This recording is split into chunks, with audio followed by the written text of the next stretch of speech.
You're listening to WRUULP, Savannah, Georgia, 107.5 FM, WRUU.org. We are Savannah Soundings, community radio with global soul. Good morning. I'm Wayne Waters, your host for the Savannah Lexicon radio show, streaming online from the heart of Savannah's downtown historic district. Savannah Lexicon is a new show designed to inform the listener about important social, political, and cultural issues that shape Savannah, as well as about opportunities to experience things in and around this beautiful city that might bring an added measure of grace and joy to your life.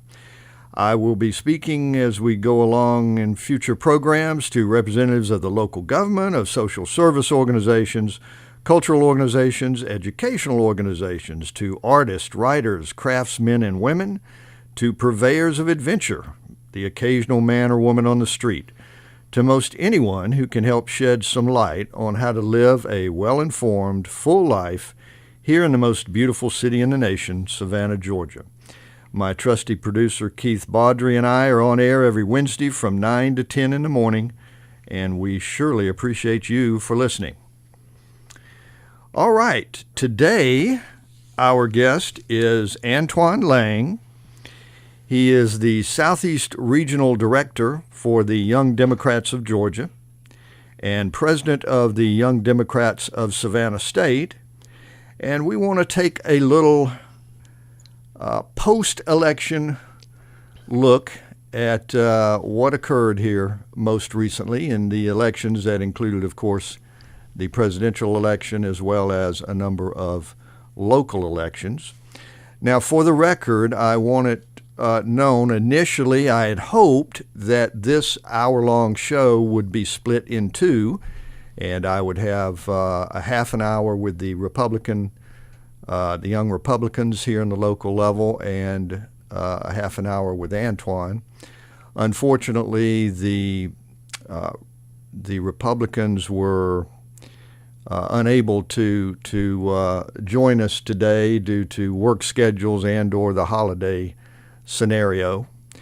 But we will have Antoine for the entire hour, and we will get into a number of things.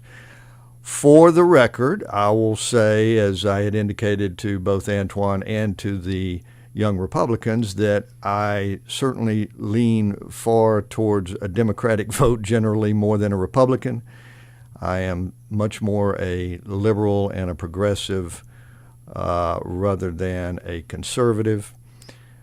So that's kind of where I'm coming from, but that certainly does not mean that I do not have any level of objectivity about matters. Okay, Antoine, so how are you doing today? I am doing quite well. I thank you for the opportunity to come to your station and to explain or view or in some way give my thoughts on some of the situations that are occurring in our nation and on our local level. I really appreciate the opportunity, and I also want to just let my colleagues, the Young Republicans, know that I truly do miss being next to them, for we have worked and partnered on several initiatives here on the local level, and I hope to say something that in retrospect shows respect to my colleagues, but at the same time tell the truth on some of the issues that we're facing. Okay, very well said. Very well said, and we certainly appreciate you being here today. Thank and you. Particularly, excuse me, being flexible enough to come in for the whole hour at sort of at the last minute notice, but we do appreciate that very much. Okay, well, we have to start out, obviously, we got to start out with the presidential election. Did this take you by surprise as much as it did so many people? Well, I think that America, in a real aspect, I see that there has been for quite some time a almost a sheet over America that has shielded many of the things that we're seeing now. And what I see coming, or what I saw coming, I understand that the what some would call rhetoric of President-elect Trump it has caused something, or rather stirred up something that was already here. I think for a real sense for many years now that America has been dealing with a problem of racism, or a problem of feeling superior or in any way. And I think that the presidential election has really, in a real way, in a real sense, unsheeted some of the things that may not be overt. Okay. I do see that from watching poll numbers, from watching, and I studied the election quite closely. I do see that the poll numbers said that Secretary Clinton was ahead in many states. I saw that the poll numbers said that she was ahead and she was almost a shoo-in to win. But as I've seen and studied many elections in the past, we cannot always base our results on poll numbers. True enough. That has definitely been shown this election more than any. And when I look at the polls, some have asked me, do I think the polls were miscruited or misinformed? And I don't think that is the fact. I think that, and of course, I'm a student at Savannah State, and I'm taking this past semester, I was taking Intro to Political Science, and of course, we spoke many days about the polls and about the election. And what we discovered is that the polls did not so much tell a lie, but unfortunately, it seemed as if those who were going to vote for Secretary Clinton may have felt that because the polls were so in her favor that they may have not needed to go out that day on election day.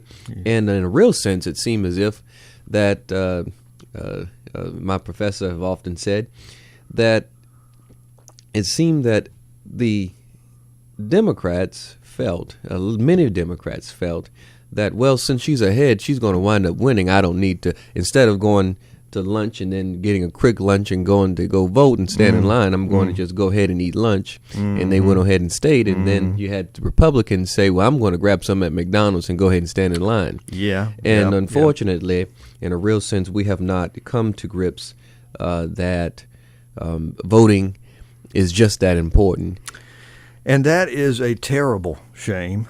And frankly, anyone, in my opinion, no matter how you vote, though I certainly hope you vote generally in a progressive Democratic direction, but everyone should vote. If you don't, you're being a very irresponsible person. That's all there is to it.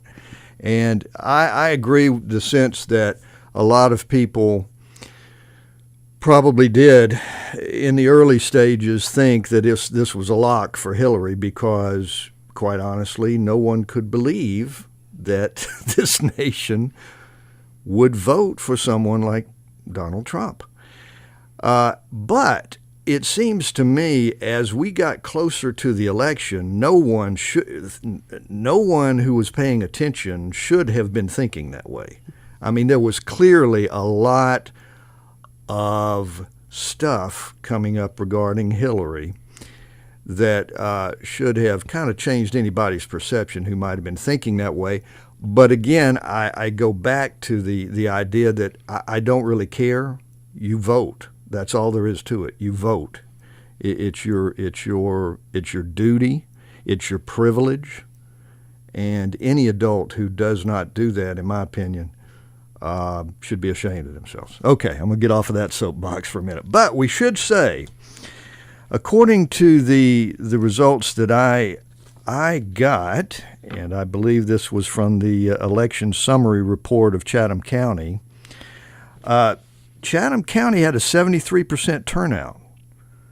So that is really quite high from my understanding of, a national average kind of thing. So kudos to Chatham County in that regard that the turnout was so high. Now, also looking at some comparisons, 2012, and this comes from Bill Dawers, I hope I'm pronouncing that correctly, who writes with the Savannah Morning News and does a lot of political commentary kinds of things. He indicated that in 2012, Barack Obama beat Mitt Romney in Chatham County by 55.5% to 43.5%, which is about 13,000 votes. Last week, in the election, Hillary beat Trump by over 16,000 votes, 55.8% to 41%. So really here in the county, we saw quite high turnout and even better numbers than with Barack Obama. So I think locally there clearly was a lot of support for Hillary. Yes, from what I've seen in past elections in Chatham County, and looking at the numbers and looking at the stats, it seemed as if Chatham County tends to go and lean toward Democrat. Mm-hmm. Mm-hmm. And that is something I have really seen and come to grips with. So you're in a good position in that regard. You're in the right place, you might say. Well, I think that got to be careful when begin talking about how people vote, because in Chatham County we have to make sure that I have to make sure that not only Democrats get out and vote, but that we're voting for the right people. Well, sure enough, because certainly not all Democrats voted for Hillary. They may or may not have voted for Trump, but they may have voted instead for a third-party candidate. And, you know, I can understand that inclination on any given election. I certainly can appreciate, for instance, a Green Party candidate's general political perspective. Having said that, we have to be smart about this thing. A Green Party candidate, at least now, certainly in this year's election, or almost certainly for years to come, is simply not got a chance. I mean, let's be honest. I hate to blackball them that way, in that sense, in a way, but look at the numbers. They're infinitesimal when you look at the entire number of votes. And consequently, if you're voting for a Green Party candidate, okay, you can feel good about it. Good for you. But you can, I suppose. You must, if you're going to cast your vote that way. It must make you feel good about that. But don't kid yourself. You're taking votes away almost always from the Democratic Party candidate.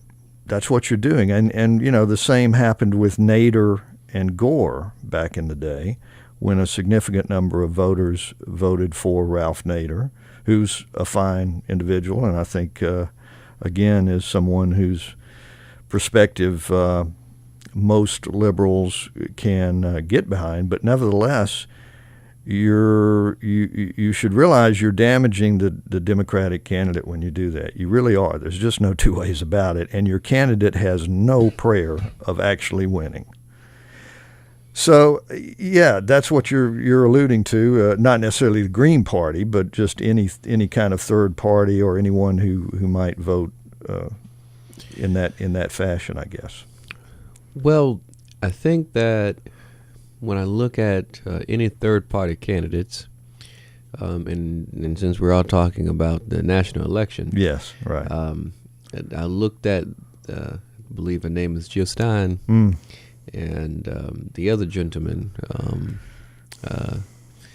You're right. I can't come up with his name either. When I look at the gentlemen's, both of the gentlemen's on the other ticket, and Jill Stein,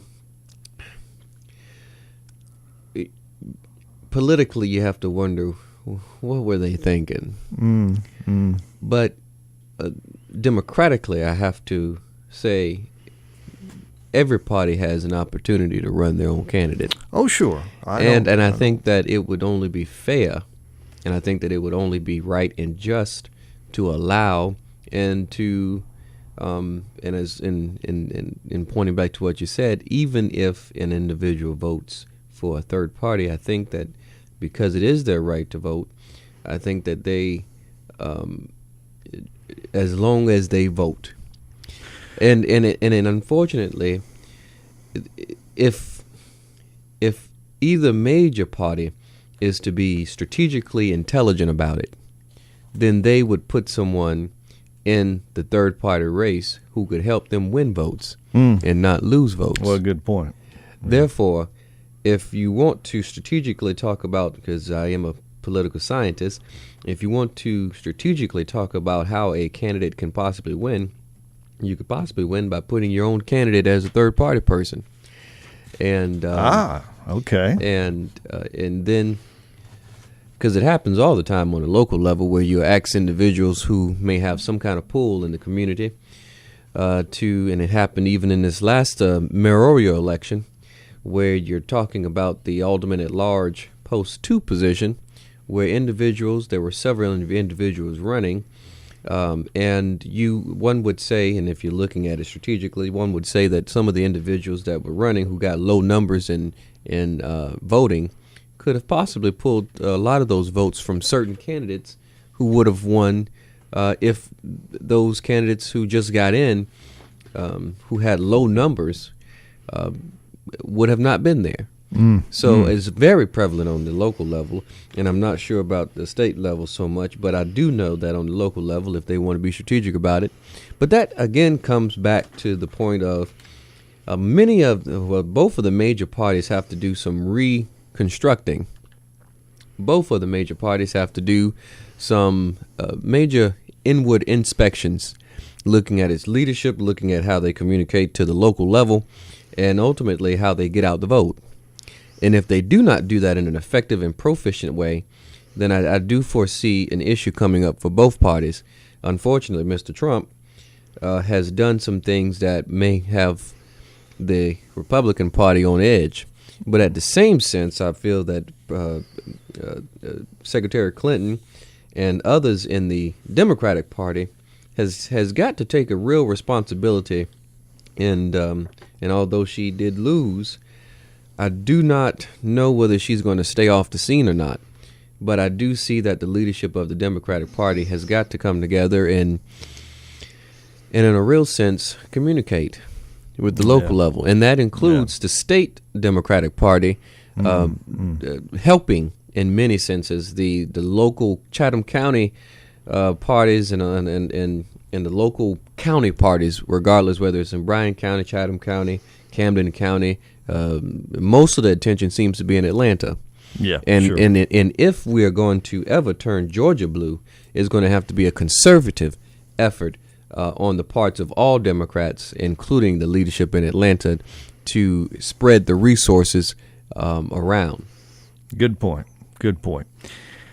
Yeah, and there's definitely clearly some introspection, some new perspectives that need to be looked at within the Democratic machine as it exists now, for sure. This election certainly proves that. And let me be clear that you're right. Vote. I don't. I would rather have somebody vote, even a third party, even if it hurt the Democrats, than not vote at all. Voting is the primary thing. However, I do still think that you need to be smart about it and realize, it sounds kind of cynical, and but I'm old enough to be a little cynical.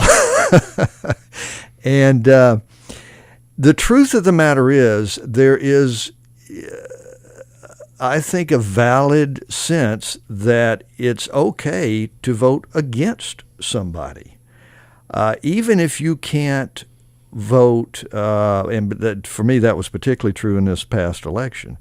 Even if the mainstream candidate, let's say for the Democratic Party, is not someone you are particularly comfortable with, again, I think thinking strategically, you have to ask yourself, okay, but do I want this person? Do I want to do anything that's going to increase the odds that this other person, who you find completely objectionable, would win the office? And so, look, sometimes it comes down to a vote against someone, and I personally think that that's a perfectly valid strategic way to look at it. If I may, sure. there's a book that my class, Intro to Political Science, we've been reading all semester really, and we keep, even after we've gotten done with it, we continuously go back to it because it's a great reference. It's called The Political Brain. And if the author is, and if I'm correct about the author, I believe it's Bergstein, and he is a professor at Emory University. Okay. And in the book, it really talks about, and he is a Democrat. Okay. But he did not write the book in favor of almost all of the book is not in favor of the Democrats. In retrospect, it's more of criticizing Democrats and giving alternate ways of how Democrats could have handled certain situations. And in the book, it also continues to tell us that most individuals who vote do not vote logically. It's more, and that is not to say that voters do not think about their vote. But mostly when you go into the booth and you see someone's name, you're not thinking about the policy. Most times, the book says that most individuals vote based on emotion. And if you really analyze this election, it rarely talked about policy, but it was more about emotion, about how someone feels about someone groping a woman, or how someone feels about lost emails. And unfortunately, that could have been a real issue or a challenge that really caused the results in this election. Yeah. Well, again, clearly, I think that's true. And again, clearly, most regarding this most recent election than ever before. I think that's true a lot of times. And I personally think that that's largely a real mistake. We don't need to be choosing these people by, how much we like them. I hear the old adage that people used to talk about that, well, is he or she someone you'd like to have a beer with? I don't care. I could care less whether I want to have a beer with this person. I want to know how their mind works. I want to know their intelligence. I want to know what their actual policies are, their perspectives on political things. This should not be something to do, in my opinion, where you're simply working that much off of emotion. But there's no question, certainly this past election, and I'm sure really throughout time, really, that so many people do in fact vote very much from emotion. You're absolutely making a that is valid also point. a true sense. When you look at history, you look at the past elections, especially the past few elections, you look at how people are viewed, such as John Kerry and President Bush, past President Bush, or Secretary Clinton rather, and President Bush. And when you see that, I look at that and I look and say, President Bush came from a very Ivy League background. Indeed. President Bush came from country clubs and very nice high class, upper class levels of society. However, his campaign team did very well making him relatable to the average citizen. When in fact it was John Kerry who you would really see yourself having a beer with. His team probably did not, they did not cast him in the light of someone that could be relatable. Yeah. The other thing Absolutely. is, when you look at President Reagan and you look at how he's viewed, many people disagree with his policies, but they saw him as a father figure and they could relate more to his family values. Therefore, I must say that Democrats have dropped the ball when it comes to being relatable, and we've been more logical. And that's great, but it's great after you get in office. Okay. You have to, in many ways, I see this as a major challenge. Yeah. That when you talk book knowledge so much to people who may not even understand what you're saying, you can't talk over people's heads. Yeah. And you have to be relatable. And I do believe that Democrats have great policies and great ideas to bring to society. But if we do not learn how to articulate them in a manner that people and ordinary citizens who, for instance, my father did not go to college. Yeah.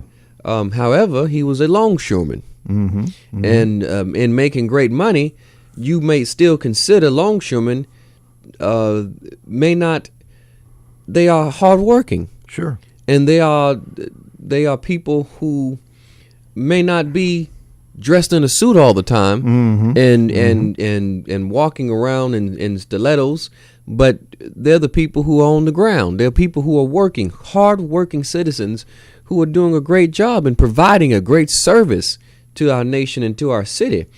But you can't talk over their head. Yeah. And I know, for instance, if a politician, and many politicians do this, if they're running for office and they go down to the Longshoreman Local 1414 Hall and they talking gibberish and they're dressed a certain way, you can be turned off real quick. Sure. And sure. so one of the many things, and I guess this might be a plug, but one of the many things that I am planning on doing as the Young Democrats of Georgia Southeast Regional Director and President of Savannah State Young Democrats is starting a nonprofit of training not only young leaders, but even politicians who are in office now who would like the training. But we've got to learn how to talk to citizens. We've got to learn how to dress. We've got to learn how to understand that the same thing the same way you might deliver a message to one group may not be the same way you deliver a message to another group. Sure. And absolutely. That's not to say that you're being phony or fake, but that's saying that you're able to relate to people. Mm-hmm. That's saying that you know how to, and that also makes an effective leader in politics.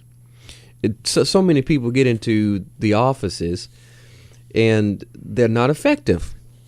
They might be great, they might be polished, they might be popular, but they're not effective. And unfortunately, we need effective leaders who can get the job done. And what that simply means is once you're in office, and one of my mentors who's a very high profile political leader in our county once told me that he may be voted in as a Democrat or Republican, but he has to govern as a independent.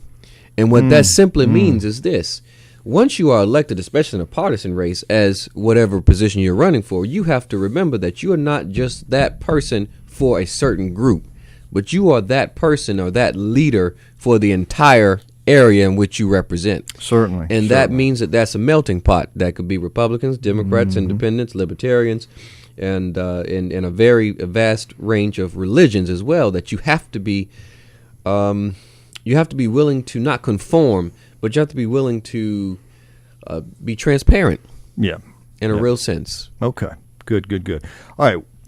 Folks, we need to take a quick station identification break. Hold on. We'll be right back before you know it. You're listening to WRUULP, Savannah, Georgia, 107.5 FM, WRUU.org. We are Savannah Soundings, community radio with global soul.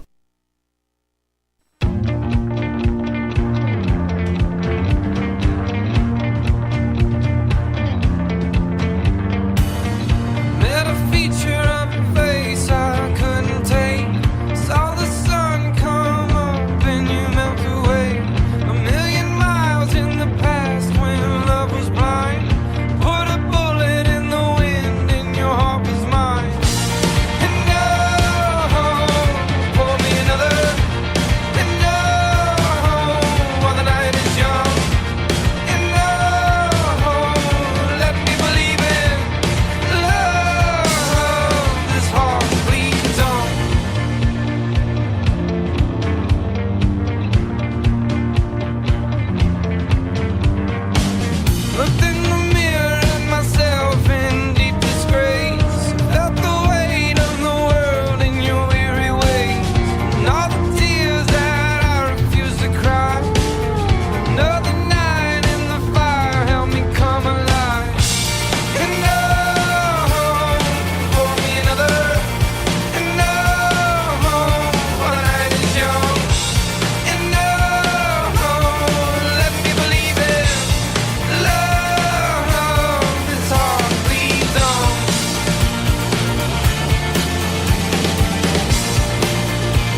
right, welcome back.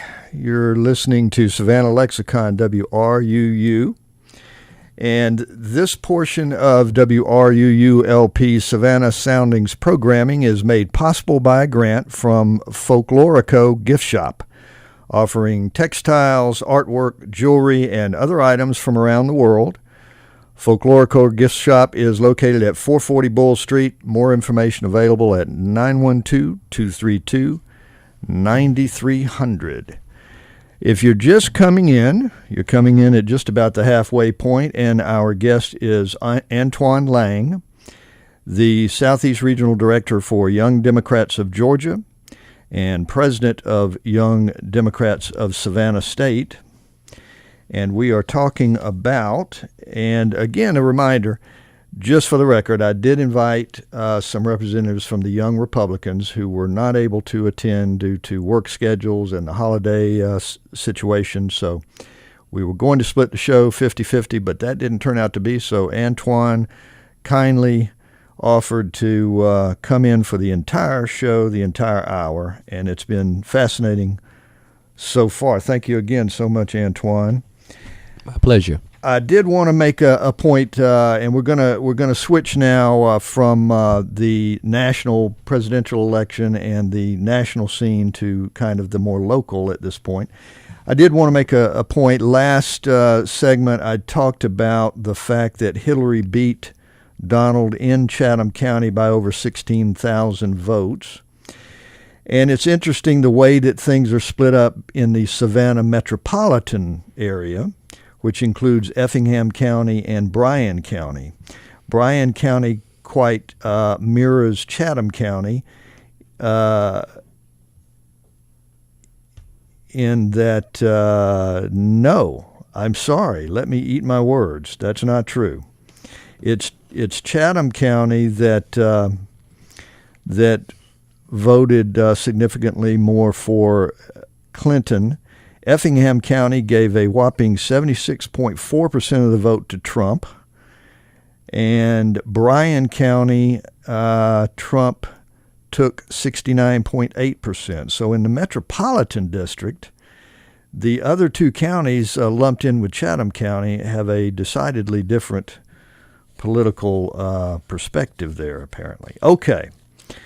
So now we talk a little bit about the local scenario, Antoine, and we had, I think, and correct me if I'm wrong, I think we had 3 contested county commission seats. Democrats took 2 of those, including District 3, which is right here in the downtown district. Well, it's actually a sprawling, oddly configured district, but it includes this area here. And Lockett won in District 3. Jones took District 6 from a Republican incumbent, which is quite an accomplishment, in District 6, which is kind of the southeast section down just north of the Ogeechee River on the south side. Then the Commissioner Kicklighter in District 7, who is a 4-term incumbent, again won. So we now have Chatham County commissioners, again, I think I'm correct on this, with 5 Democrats, including the chairman, and then 3 Republicans. Does that sound right to you? This is correct. All right, what can we say about that? Lockett took District 3. Of course, that was a scenario where a Democrat had been in that position but was not in the race this year, and Lockett won. And then again, as I say, Jones taking a Republican incumbent. So talk a little bit about the county level Democratic situation. And well, from what I see on this end is that, and alluding back to your point of a Democrat was in the seat of District 3. From my understanding, and I could stand corrected, but the district lines were redrawn. which redrew or drew out the current that individual who was who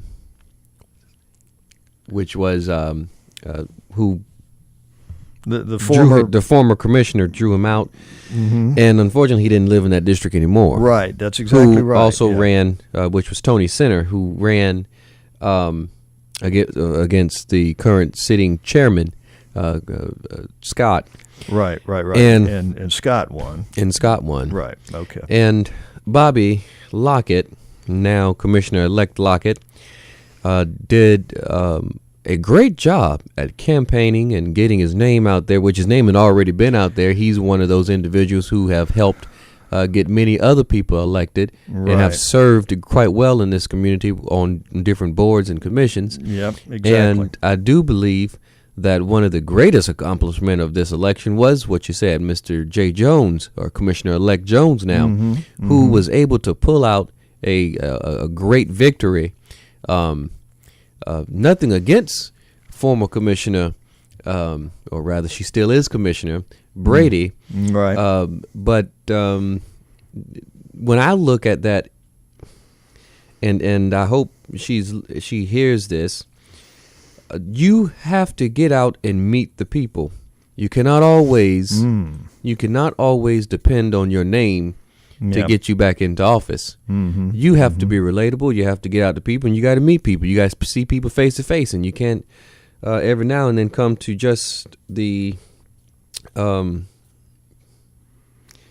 neighborhood association meetings and expect everybody to take your name back to their family and friends and tell them to vote for you. And I think that is a wake-up call to the Republicans that they've got some work to do as well, especially on the local scene. Okay. I think the landscape is really changing here. All right. So you're suggesting that maybe she did not do that as much as she might have. I live in the South Side. So. Do you actually live in that district? Okay. All right. And Jones pushed, in general, he was campaigning in terms of community, business, and public safety. So that's covers a lot of territory there. But and change. Yeah. And change. I think many people may not realize, but when you run on change, in many ways, that helps you. When you look at President Obama, he ran on change. When you look at President-elect Trump, he ran on change. You look at many of the past, maybe 5 elections, the individuals who won ran on change. Yeah. And then on the local level, and Mayor DeLoach ran on change. So I think that when you run on change and you run in a popular way, or people can resonate with change, you can win. Apparently people are really just sort of fed up with the status quo at all levels almost. Well, that also comes to the point where many individuals in this community are looking at, why don't we have term limits on our local officials? Perhaps the landscape of our county will change even more. But then again, to some, if you put term limits on individuals, that might be in favor of one party than the other. Now that you have 5 individuals who register as Democrats on the county commission, right, and which hasn't happened in a while. Yeah, it hasn't happened in a while. You probably might see some changes. Well, let's keep our fingers crossed. There are certain things that certainly we could stand some changes. But we also have to understand the power and the limitations of the county commission. Well, sure. There are certain obligations that they have to adhere to. So when people say that the chairman is a dictator, he wants to do this, wants to do that, there are certain things he can't do and certain things he can do, and that goes along with the mayor of Savannah as well, which is the county seat. Yeah, and Savannah has, I guess, sometimes called a weak mayor system or something to that effect. I mean, we're functioning on a manager council form of system where the manager is technically the CEO of the organization, and the mayor is more of a figurehead. However, it must be noted that the mayor can be very powerful if the mayor can count to, I believe, the number's 5. Yeah. Well, sure, absolutely. The mayor is certainly not without influence. I mean, no doubt about that. Interesting, we do have a new city manager. And in many ways, he's got a tough job ahead of him. There are some issues in the city, as we know, and county, crime being not the least of them. So, that's an issue that Savannah struggles with, and they've struggled with, unfortunately, for decades. If I could speak to that. Sure. When I look at the crime in Savannah and Chatham County, I also have to look at the poverty level. Oh, sure, absolutely. And when there is a disparity in economics, now we're dealing with money and the shift of wealth in our community. From my understanding, the stats should show that more African Americans are committing crimes than those of other racial organizations or ethnicities in this county, not worldwide or nationwide rather, but in countywide. And you see this maybe because of the high disparity of the wealth gap. And I think that the city manager who I've met, and he seems to be a very nice gentleman. In fact, I was at a gala for the Hispanic Chamber of Commerce a few weeks ago, and he was the speaker, and he gave quite a bit of his life story, and I understand him better now because of that life story. But he does have his hands filled, but he also has an obligation. Oh, sure. And his obligation is to make sure that he, along with his staff, are not only fair in everything they do, but are right and just, and are doing the right thing, not because it's convenient or because it's something that someone's saying, oh, well, you should want to do that. No, you do the right thing because it is right. And don't let outside forces, whether they are major political families or major economic power families in this county, don't let people influence you to do the wrong thing, but do the right thing because it is right. Amen to that. I mean, that's the way everybody ought to operate. Let's hope he does, and anybody listening. That's the way anybody ought to operate. But certainly those in a position of power and responsibility within the government have an even stronger responsibility to act in that manner. You're absolutely right. What can you say about let's think now a minute for the Young Democrats in Chatham County? Obviously, again, locally things went well. One might say for the Democrats in general. On the national scale, not so much.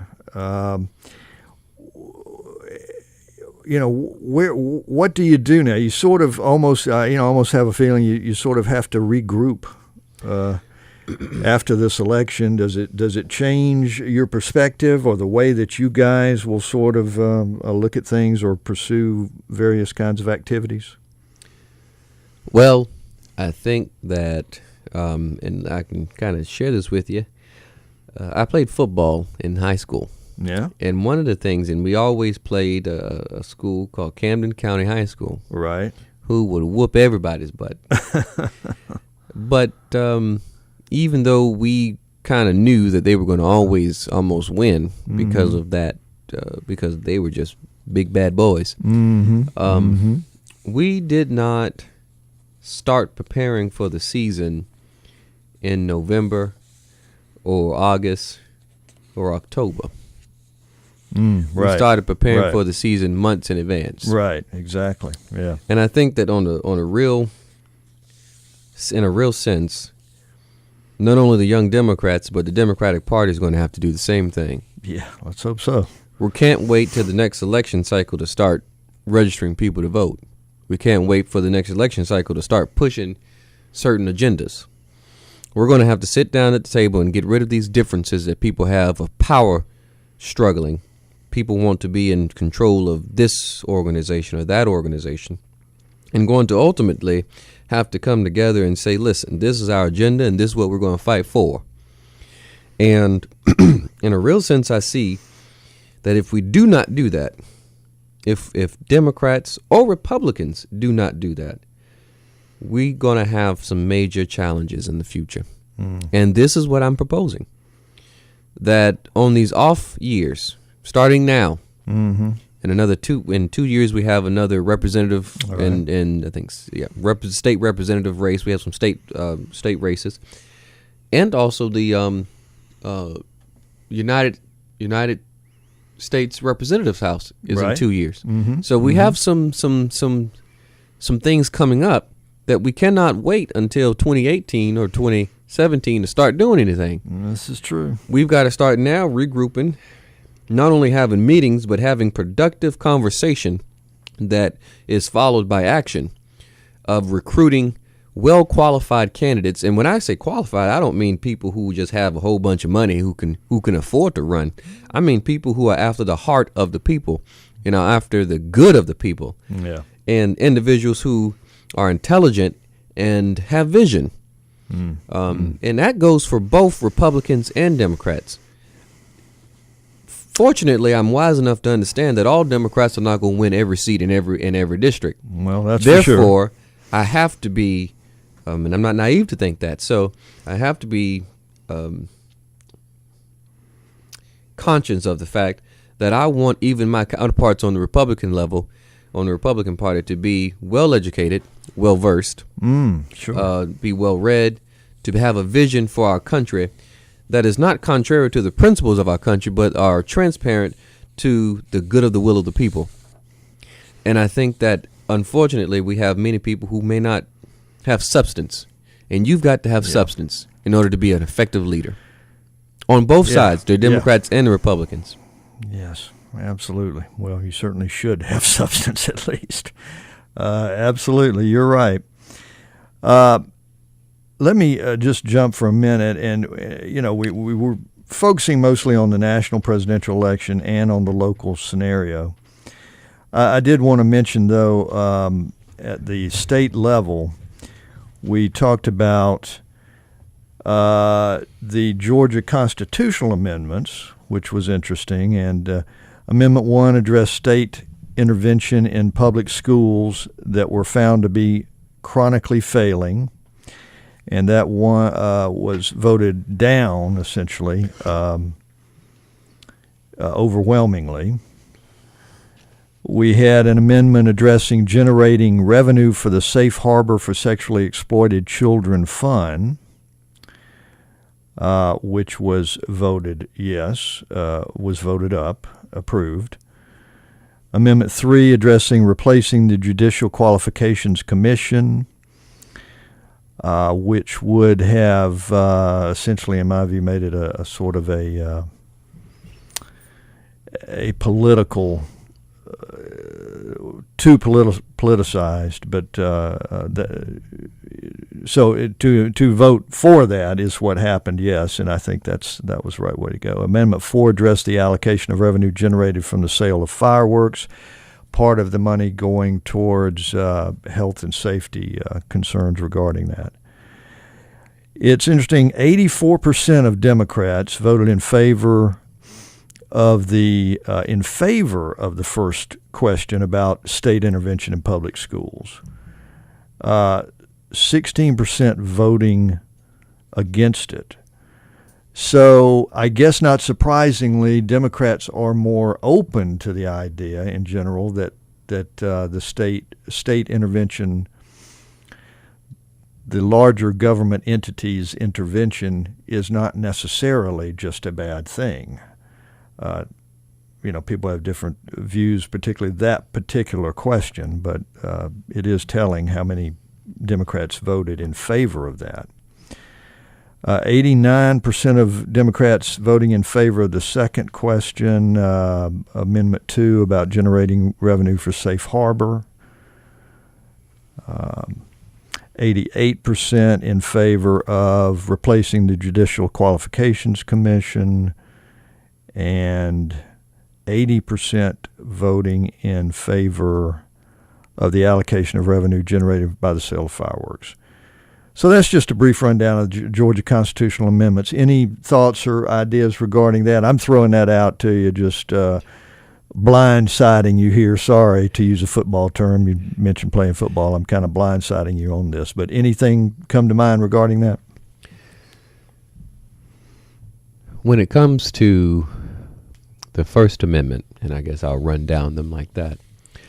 The First Amendment was pushed heavily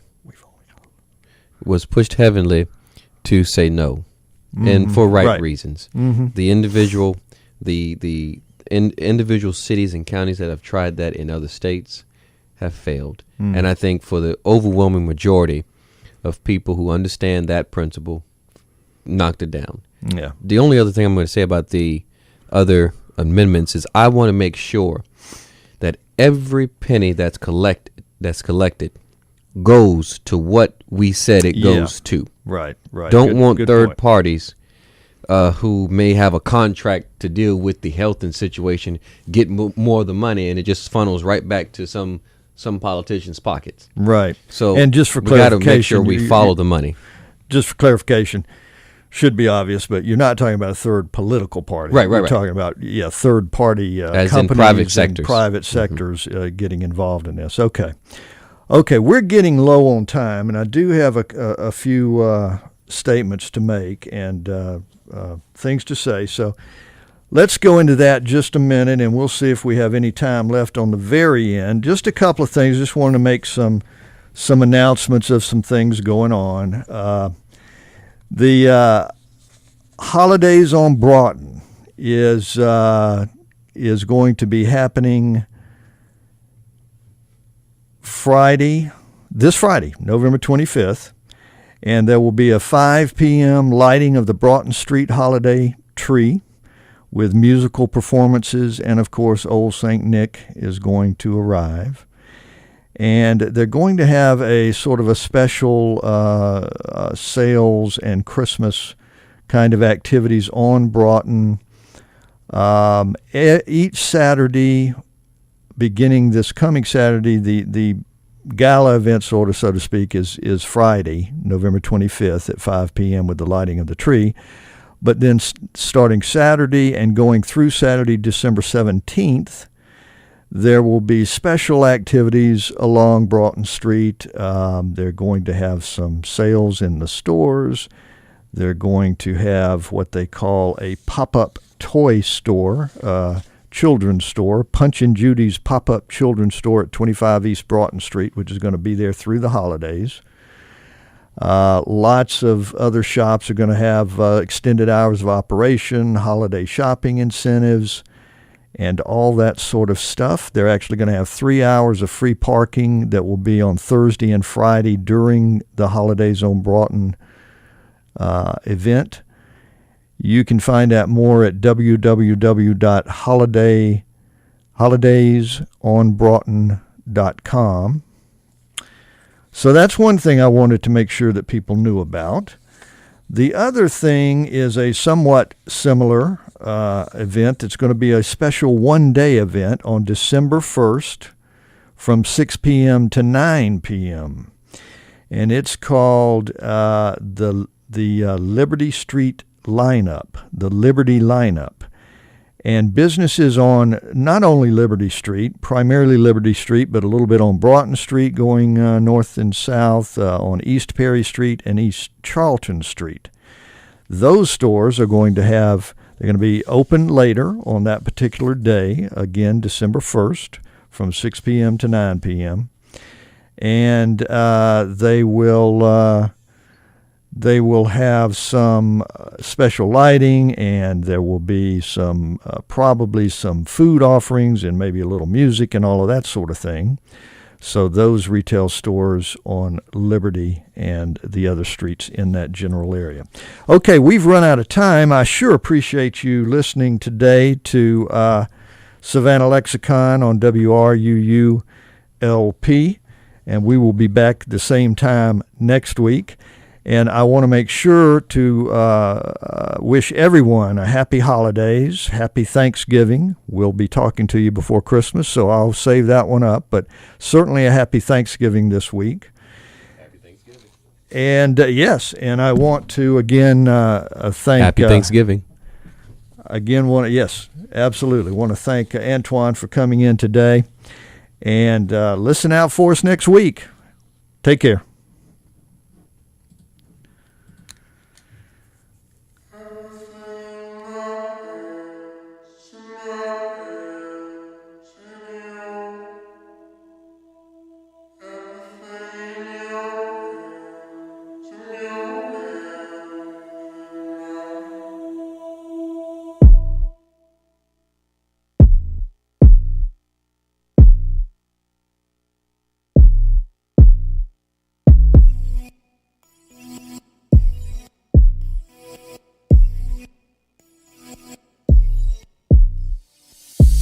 Everything in my life, in yours. Everything in your life, in mine. Everything in my hands, in yours. Everything in your hands, in mine. Memories that slide like glaciers to pass. We see the same sights through different eyes. Alive, very alive.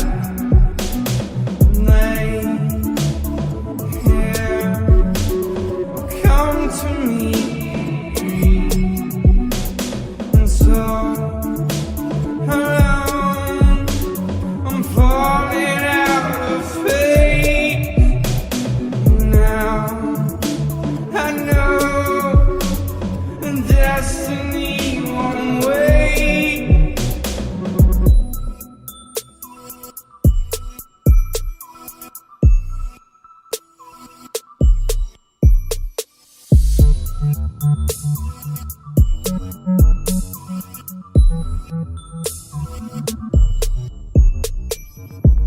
Everything in my bones, in yours. Everything in your bones, in mine. Memories that slide like glaciers to pass.